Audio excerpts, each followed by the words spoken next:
जय श्रीराम. फक्त महाराष्ट्राच्याच नाही तर संपूर्ण हिंदुस्थानचे दैवत असणाऱ्या हिंदवी स्वराज्य संस्थापक छत्रपती शिवाजी महाराजांच्या जयंतीच्या सर्वांना मनपूर्वक कोटी कोटी शुभेच्छा. आपण बघतोय धर्मवीर छत्रपती संभाजी महाराज विरचित राजनीतीवरील ग्रंथ बुधभूषण अध्याय 3 श्लोक क्रमांक 33 आणि 36 या श्लोकांमध्ये शंभू राजांनी छत्रपती शिवाजी महाराजांचंच वर्णन केलं आहे. राजा कसा असला पाहिजे, राजा कसा असावा हे सांगतायत शंभू राजे. आणि हे श्लोक सांगताना आपल्याला साक्षात शिवरायांची मूर्तीच डोळ्यासमोर उभी राहते. आजच्या शिवजयंतीचे औचित्य साधून हे श्लोक आपण सर्वांसाठी घेऊन आलो आहोत. अध्याय 3 श्लोक क्रमांक 33 आणि 36. देह पातीनी का रक्षा यक्षो रक्षम पातयन नरः पतित कायोपी यशः कायेन जीवती प्रिय प्रजानां दातैवन पुनः द्रविणेश्वरः आगच्छन् कांक्षते लोकैर वारिदो नतु वारिधी. या दोन श्लोकांमध्ये साक्षात शिवरायांचेच वर्णन आपल्याला बघायला मिळते. पहिल्या श्लोकात शंभूराजे असं म्हणतात, नश्वर देह जेव्हा पडतो तेव्हा त्याची रक्षा कोण, कसे व कुठल्या प्रकारे करू शकतं, तर त्याची रक्षाच करता येत नाही.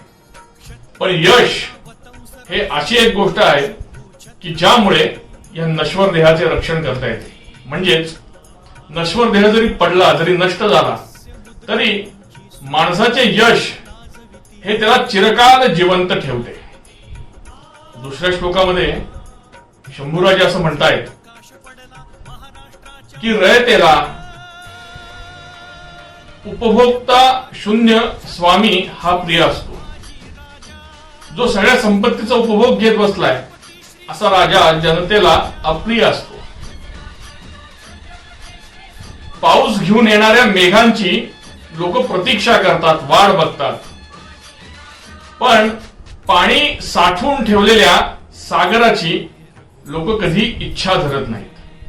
या दोन्ही श्लोकांचं वाचन करताना आणि अर्थ समजून घेताना फक्त आणि फक्त छत्रपती शिवरायांची मूर्ती आपल्या डोळ्यासमोर उभी राहते.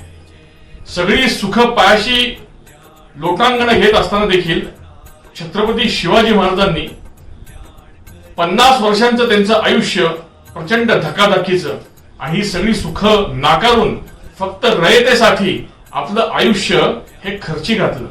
आपलं आयुष्य हे पूर्ण रयतेला समर्पित केलं होतं आणि हिंदवी स्वराज्य साकार केलं.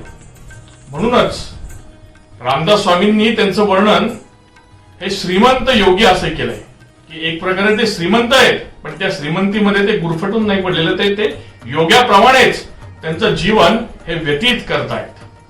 आजच्या शिवजयंतीचं औचित्य साधून शंभू राजांनी जे श्लोकांचं वर्णन केलं होतं, ज्याच्यामध्ये आपल्याला साक्षात राजा कसा असावा म्हणजे शिवरायांसारखाच असावा, शिवाजी महाराजांचं चरित्रच आपल्या डोळ्यासमोर उभं राहत आहे. पुन्हा एकदा शिवजयंतीच्या सर्वांना मनपूर्वक शुभेच्छा. धन्यवाद.